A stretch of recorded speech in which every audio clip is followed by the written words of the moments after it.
هو اللہ احد، اے نبی فرما دیجئے کہ اللہ یکتا ہے۔ احد کا مطلب اکیلا نہیں، واحد نہیں، یکتا، یونیک، اس جیسا کوئی بھی نہیں۔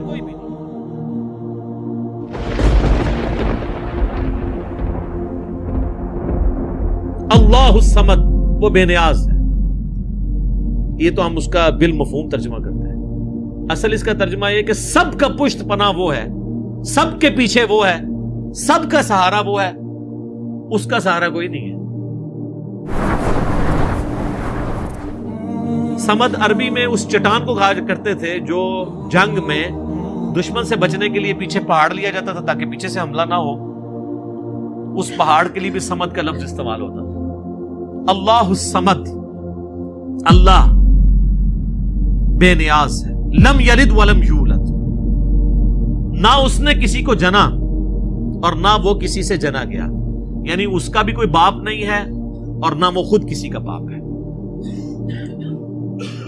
اللہ تعالی جو ہے وہ ہمیشہ سے ہے۔ اس پہ میرا یوٹیوب پہ کلپ بھی ہے، Who created God، اللہ کو کس نے پیدا کیا، تو اس میں میں نے ٹیکنیکلی میتھمیٹیکلی اس چیز کو ڈسکس کیا کہ اگر for the sake of argument یہ مان لیا جائے کہ ہر چیز کا کوئی خالق ہے تو خدا کا بھی کوئی خالق ہوگا، حالانکہ یہ ڈیفینیشن غلط ہے۔ خالق کی ڈیفینیشن یہی ہے کہ جس کا کوئی خالق نہ ہو۔ اگر اس کا کوئی خالق ہوگا پھر خالق نہ ہوا وہ تو مخلوق ہوئی۔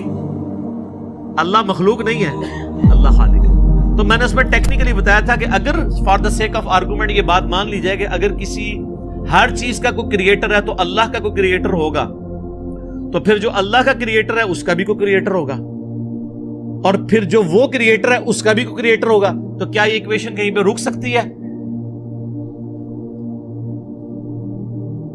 تو یہ تو ساری فالس سٹیٹمنٹ ہو جائے گی۔ جبکہ دوسری طرف ریالٹی ہے کہ ہم موجود ہیں، مخلوق ہے، یہ ایک حقیقت ہے۔ اس حقیقت کو ریورس کرنے کے لیے اگر یہ مانا جائے کہ ہمارا کوئی کریٹر، اس کا بھی کوئی کریٹر، اس کا بھی کوئی کریٹر، تو دوسری طرف تو آپ حقیقت تک پہنچ ہی نہیں سکتے، انفینٹ ہے۔ تا وقت کہ آپ کسی ایک کو ایسا نہ مان لیں کہ جس کا کوئی کریٹر نہ ہو، جہاں سے سب سٹارٹ ہوئے ہوں، تو سر وہی تو ہے لم یلد ولم یولد۔ میتھمیٹیکلی یہ سٹیٹمنٹ اسی وقت درست ہوگی جب کسی ایک کو ایسا ماننا پڑے کہ اس کا، ورنہ تو یہ شروع رکے گی نہیں۔ اسی لیے بخاری میں حدیث ہے کہ شیطان تو میں آ کے کہتا ہے کہ پہاڑوں کو کس نے پیدا کیا، تم کہتے ہو اللہ نے۔ وہ کہتا ہے درخت تم کس نے پیدا کیا، تم کہتے ہو اللہ نے۔ پھر وہ تم سے پوچھتے ہیں اللہ کو کس نے پیدا کیا، جب وہ یہ کہے تو تم کہا کرو قل هو اللہ احد اللہ الصمد لم یلد ولم یولد ولم یکن له کفوا احد۔ وہ ٹیکنیکلی اسپیکنگ وہی بات کی ہے کہ اس کا تو کریٹر ہو نہیں سکتا، میتھمیٹیکلی یہ سٹیٹمنٹ رانگ ہو جائے گی۔ ولم یکن له کفوا احد، اور اللہ تعالی کی ٹکر کا کوئی بھی نہیں ہے، کوئی اس کے برابری کا نہیں ہے۔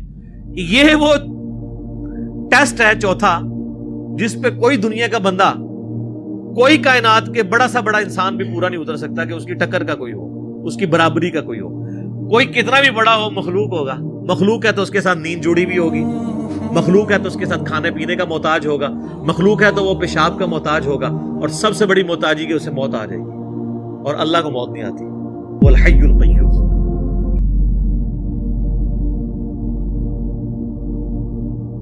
وہ خود سے زندہ ہے اور ہر چیز کو تھامنے والا ہے۔ تو یہ سورہ اخلاص یونیک سورت ہے اس اعتبار سے، اسی لیے اسے کہا جاتا ہے ٹچ سٹون آف تھیالوجی، توحید کی کسوٹی ہے کہ اللہ یکتا ہے، وہ بے نیاز ہے، سب اس پہ ڈیپینڈنٹ ہے، وہ کسی پہ ڈیپینڈنٹ نہیں، اور نہ وہ کسی سے جنا گیا، نہ اس نے کسی کو جنا، اور اس کے ٹکر کا، اس کی ہمسری کا کوئی نہیں۔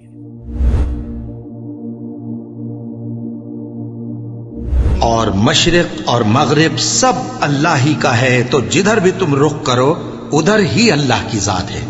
بے شک اللہ صاحب وسعت ہے، باخبر ہے۔ اور یہ لوگ اس بات کے قائل ہیں کہ اللہ اولاد رکھتا ہے، نہیں، وہ پاک ہے، بلکہ جو کچھ آسمانوں اور زمین میں ہے سب اسی کا ہے، اور سب اس کے فرما بردار ہیں۔ وہی آسمانوں اور زمین کا پیدا کرنے والا ہے، اور جب کوئی کام کرنا چاہتا ہے تو اس کو ارشاد فرما دیتا ہے کہ ہو جا، تو وہ ہو جاتا ہے۔